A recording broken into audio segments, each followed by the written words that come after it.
Milli Məclis nəyimə lazım deyil, Milli Məclis Keçirəm, məyalım deyil. Bax, sizin qulaq digər as, söhbətə. qurban olum sən. Bu Milli Məclis düzəlməlidir. Onlar hamısı seçilməyib, təyin olunublar. Açıq deyirəm. Siz Təyin səs vermədə olunubsan- iştirak eləmişsiniz Rəşid müəllim. Mən mi? Yox.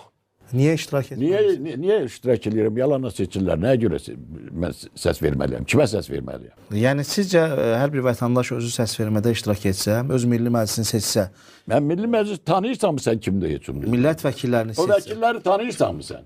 Mən işimlə bağlı olaraq Yox, mənim işimlə işdir də, mənim də işim işdir. Bazı jurnalistlərimiz də jurnalist kimi deyirlər oğul. Açıq danışım. Yalanla bir iki cümlə yola verirlər. Jurnalist nədir? O zadı mikrofonu tutsun burada, sən de məni danışdırsın. Bu jurnalistika deyil. Pushkin ilə o, biləsən ki, Belinski olub. Gedin Belinskini oxuyun, görün nə Pushkin nə yazıb ki? Dünya, onun yazdıqlarının hamısını ortalığa çıxartdılar. Yaxşı jurnalistimiz yoxdur, bizimkilər də yazıblar çoxlu. Rəsul Rıza bir sənə yazıb? Sən üst mərtəbədə yaşayırsan, mən alt mərtəbədə. Sənə də havası, torpaq lazımdır, mənə də.